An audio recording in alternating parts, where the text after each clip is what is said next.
Assalamualaikum warahmatullahi wabarakatuh. Apa kabar Bunda cantik, sehat dan bahagia selalu. Sebelumnya mari kita berselawat dan berdoa sesuai dengan keyakinan kita masing-masing. Jangan lupa like, subscribe, dan komen. Yuk mari kita mulai petualangan kita hari ini. Selamat mendengarkan. Tumben, lama sekali mas. Hampir 4 bulan gak pulang-pulang. Gumamku pelan sambil memegang perut yang sudah membuncit. Suamiku, Ardan, meninggalkan rumah 4 bulan yang lalu dengan membawa surat tugas dinas di luar pulau. Katanya sih proyek besar, gaji lembur mahal demi masa depan anak-anak. Aku yang saat itu sedang hamil tua hanya bisa mengiyakan dan mendoakan. Aku mempercayainya sepenuhnya. Kerja keras ya mas, nanti kalau dedek bayi lahir, kamu harus sudah di sini ya. Pesanku lewat telepon setiap malam. Iya sayang, insya Allah. Sabar ya, sebentar lagi selesai. Jawabnya selalu dengan nada yang terdengar meyakinkan.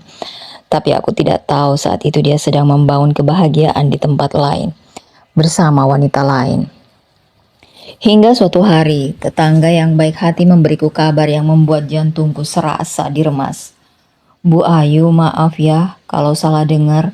Tapi kok ada yang lihat Mas Ardan di kota ini terus sih? Bagaimana? Kemarin kelihatan boncengan sama wanita lain di mall. Aku tersenyum kaku menanggapinya. Mungkin salah lihat ya bu, suami saya kan lagi dinas jauh. Tapi dalam hati ada rasa tidak nyaman yang mengganjal. Kenapa orang bilang begitu? Kenapa foto lokasi di HP-nya selalu terlihat sama dan tidak berubah? Aku tidak mau menuduh tanpa bukti. Aku pun menyewa seorang detektif swasta untuk memastikan kebenarannya. Dan hanya butuh waktu 2 hari semua jawaban ada di tanganku. Foto-foto itu pun meluncur deras di layar HP. Ardan tertawa bahagia bersama wanita lain. Mereka masuk ke sebuah rumah kontrakan mewah. Mereka berbelanja kebutuhan bayi dan yang paling parah, wanita itu juga sedang hamil besar, hampir sama bulan denganku. Ya Allah, aku hanya bisa beristighfar. Tanganku gemetar hebat. Air mata tidak keluar. Hanya ada rasa dingin yang menyelimuti seluruh tubuh. Jadi, selama ini dia tidak dinas. Dia dinas keranjang wanita lain. Dia menelantarkan istri sah yang sedang mengandung anaknya demi memanjakan istri siri. Dengan tenang, aku menelpon Ardan. Pulang mas, sekarang juga. Ada yang perlu kita bicarakan baik-baik. Ucapku datar tanpa nada marah. Ardan panik. Dia tahu topengnya sudah terbongkar. Keesokan harinya dia pulang dengan wajah memelas dan penuh kepalsuan. Rin, dengerin aku. Aku akan jelasinnya, itu semua nggak kayak yang kamu pikirin. Aku tahu mas. Kamu nikah siri kan? Wanita itu juga hamil anak kamu kan? Potongku cepat. Ardan ternganga. Akhirnya dia mengangguk lemah. Iya Rin, aku salah tapi tolong mengertilah, dia juga manusia. Dia butuh perlindungan, aku gak bisa ninggalin dia gitu aja. Dadaku sesak, dia berani menggunakan dalih kemanusiaan untuk menutupi pengkhianatannya. Yang lebih keterlaluan lagi, permintaan Ardi selanjutnya. Rin, kasihan dia. Dia kan belum punya tempat tinggal. Boleh gak dia tinggal di sini sebentar sampai dia lahiran? Rumah ini kan besar. Kamu di kamar depan, dia di kamar belakang. Aku janji, aku adil. Aku menatap mata suamiku tak percaya. Jadi, maksud mas, aku istri sah yang hamil besar ini harus serumah sama pelakor yang juga hamil anak kamu? Mas minta aku berbagi atap, berbagi suami, berbagi hidup di rumah yang aku bangun juga. Iya Rin, atas nama kemanusiaan dong, tolonglah. Rayunya, sok bijak. Aku menarik nafas panjang. Baiklah mas, boleh, silahkan bawa dia masuk. Ardan tersenyum lega. Dia mengira aku sudah kalah, aku sudah pasrah, dan aku wanita bodoh yang mau ditindas. Dia tidak tahu senyumku itu adalah senyum predator yang sedang membiarkan mangsanya masuk ke dalam perangkap.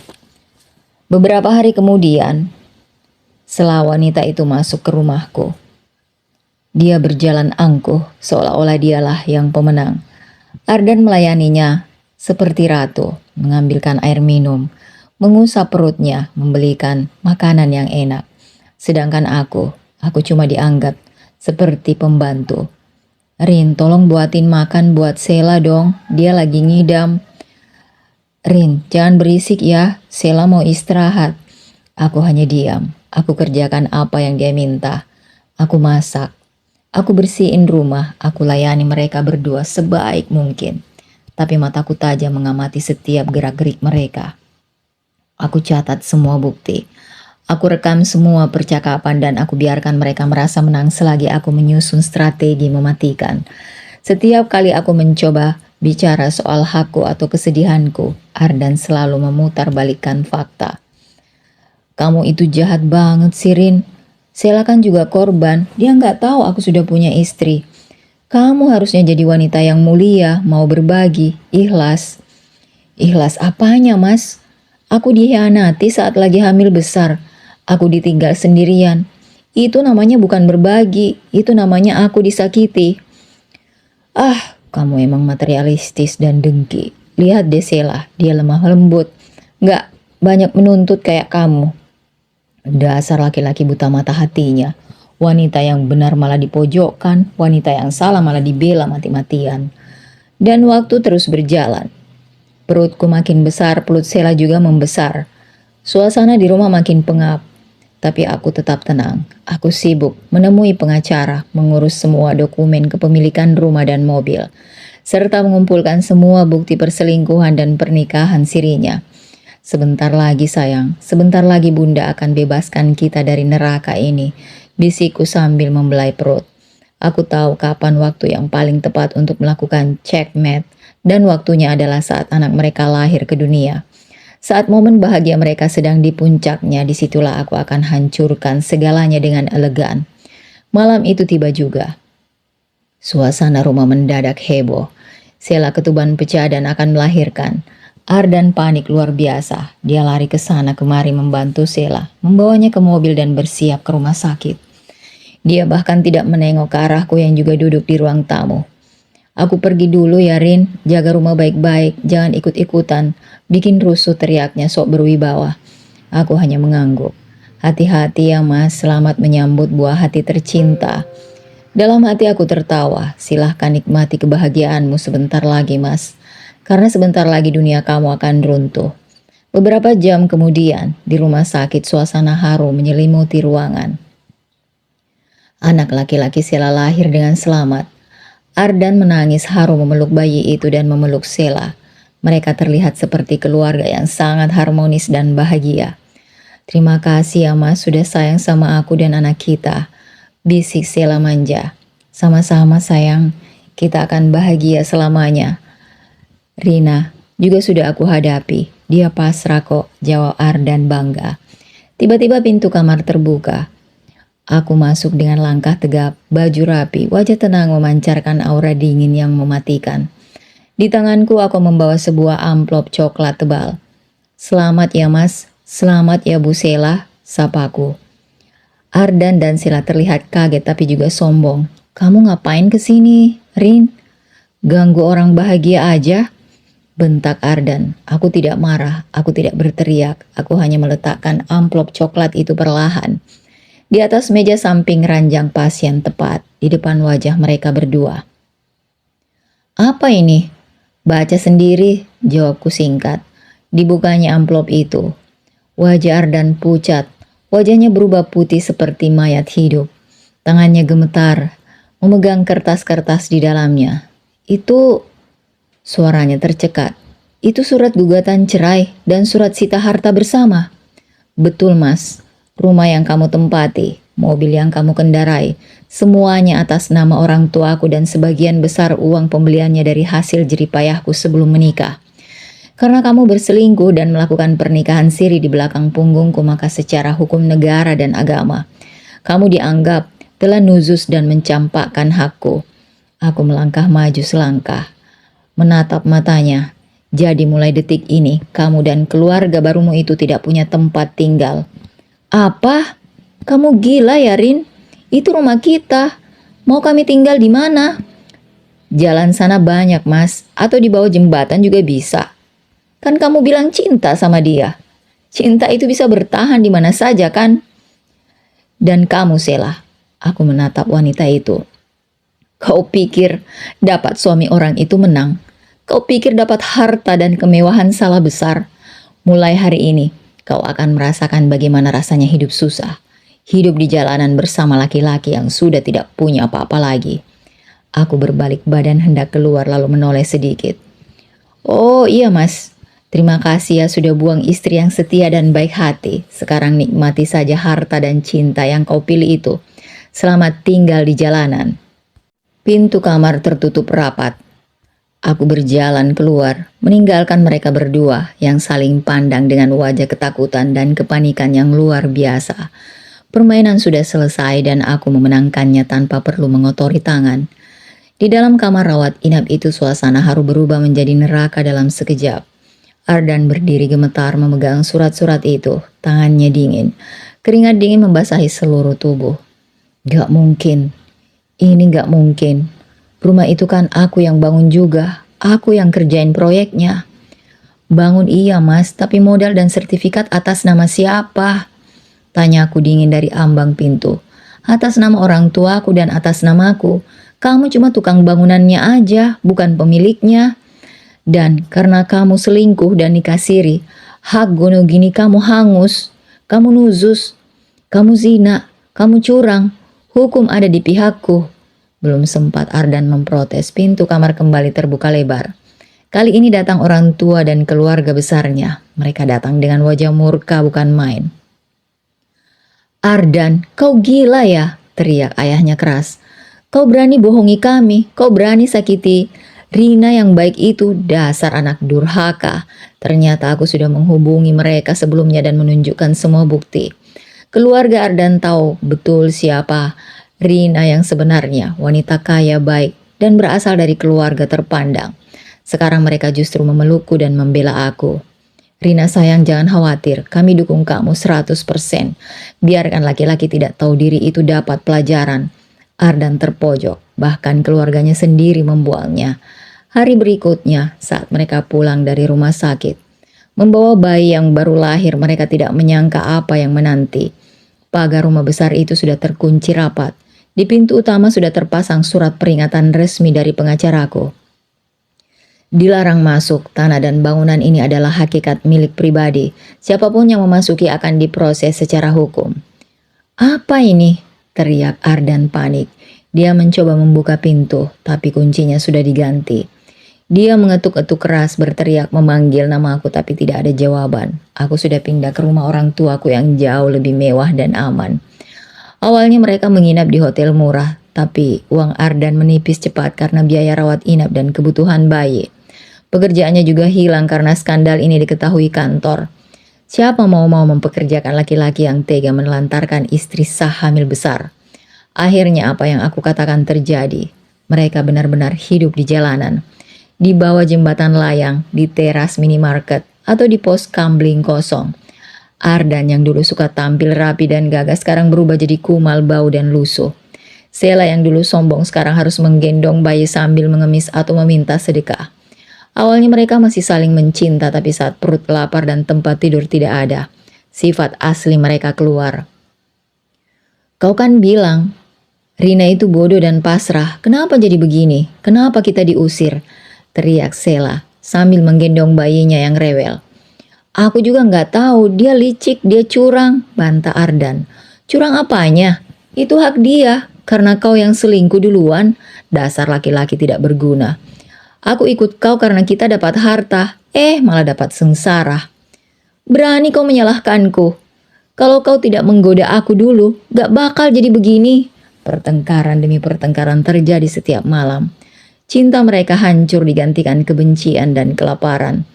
Yang paling menyedihkan sebenarnya adalah bayi mungil itu. Dia lahir ke dunia tidak mendapatkan kasih sayang yang layak. Tidak dapat ASI yang cukup karena ibunya stres dan kurang makan.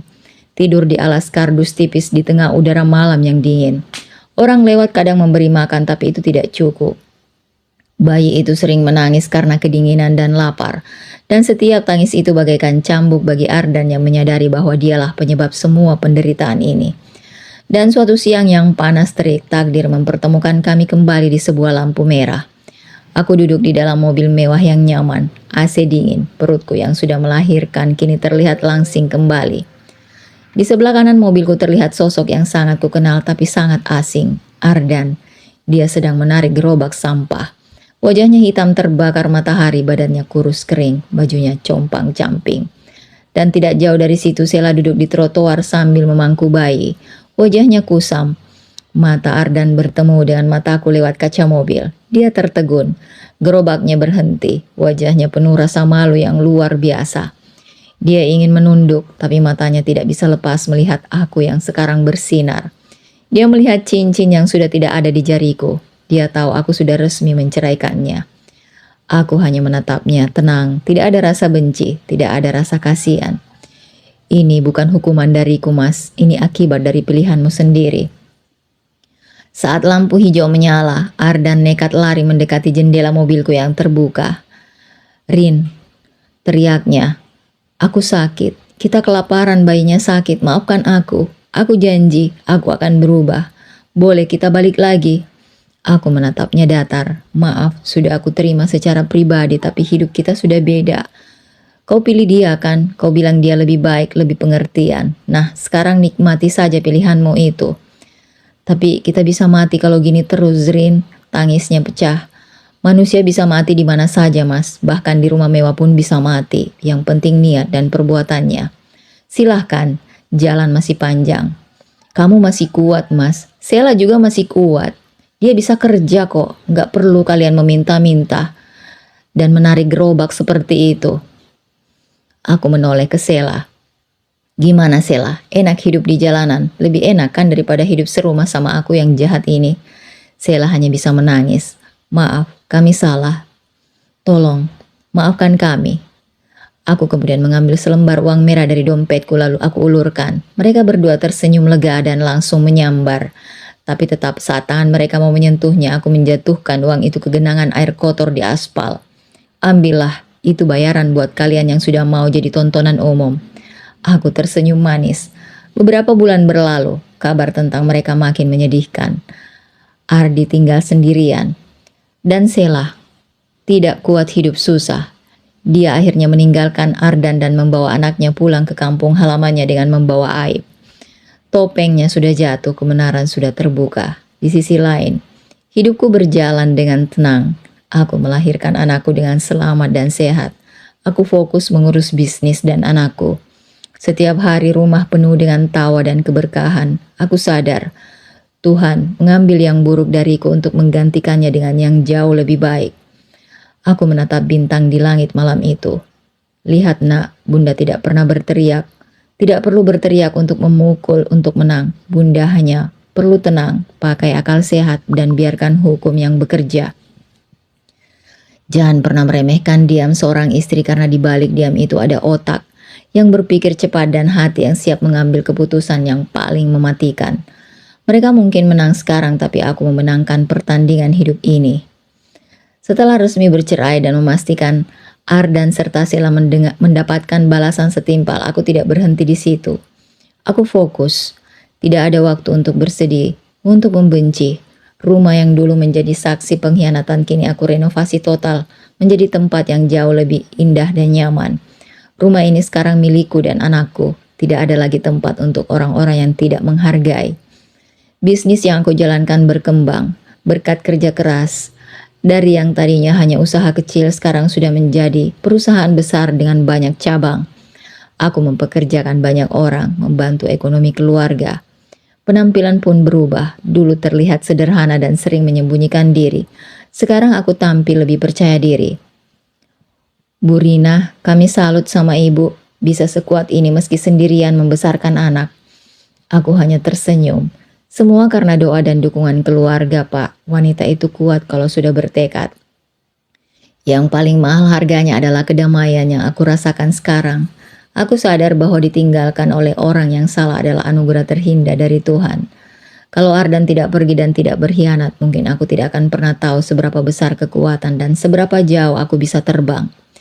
Terima kasih Allah. Tahun-tahun berlalu, sesekali masih terdengar kabar tentang Ardan dan Sela.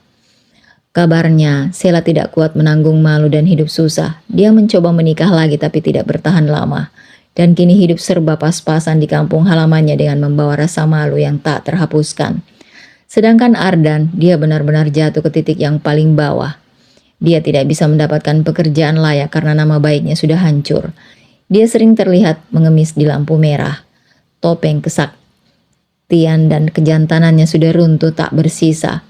Yang tersisa hanyalah sosok tua yang rapuh dan penuh penyesalan.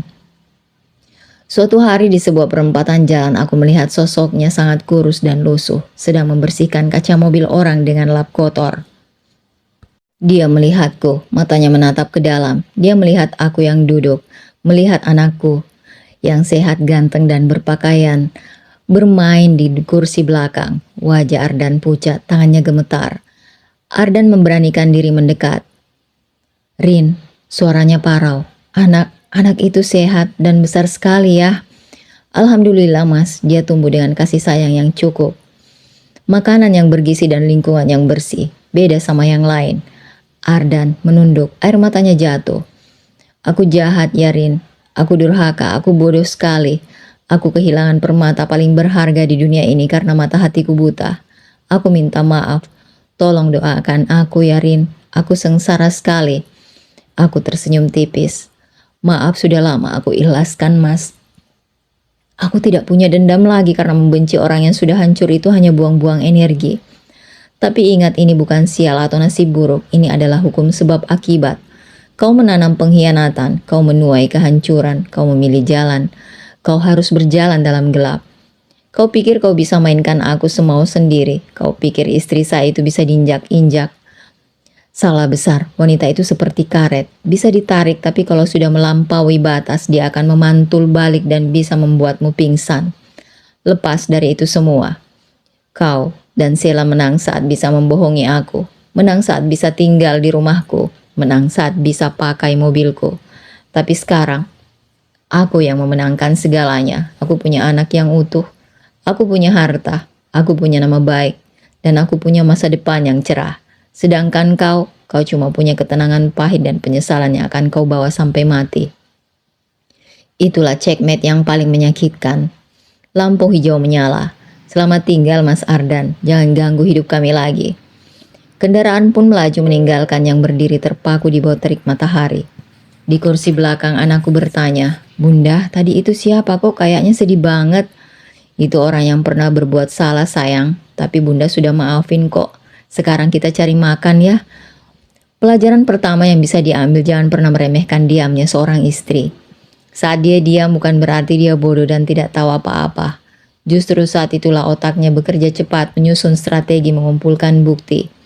Wanita yang tenang itu ibarat gunung berapi yang tidur, terlihat damai tapi saat meletus bisa menghancurkan segalanya dalam sekejap. Dan jangan pernah gunakan nama agama, kemanusiaan atau keikhlasan untuk menutupi dosa perselingkuhan. Mengatakan dia juga manusia, kasihan dia, kamu harus ikhlas demi pahala. Itu hanyalah cara licik untuk memutarbalikkan fakta. Pengkhianatan tetaplah pengkhianatan. Zina tetaplah zina. Tidak ada dalih apapun yang bisa membenarkan perbuatan mencelakai hati pasangan sendiri. Apalagi saat istri sedang mengandung anakmu. Kesabaran itu ada batasnya dan hukum itu punya suara. Kita boleh sabar, kita boleh berbaik hati, tapi jangan sampai membiarkan diri diinjak-injak. Jangan takut berpisah dari orang yang salah. Jangan takut sendirian, karena meninggalkan tempat yang penuh racun adalah cara terbaik untuk menyelamatkan masa depan sendiri dan anak-anak.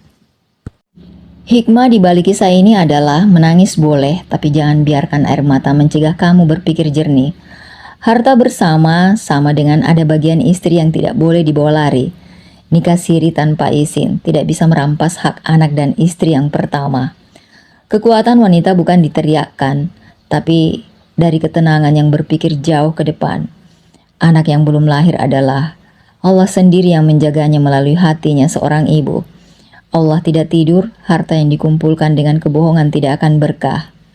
Terima kasih Bunda sudah mengikuti kisahnya sampai tuntas. Sampai ketemu di kisah yang lainnya. Wassalamualaikum warahmatullahi wabarakatuh.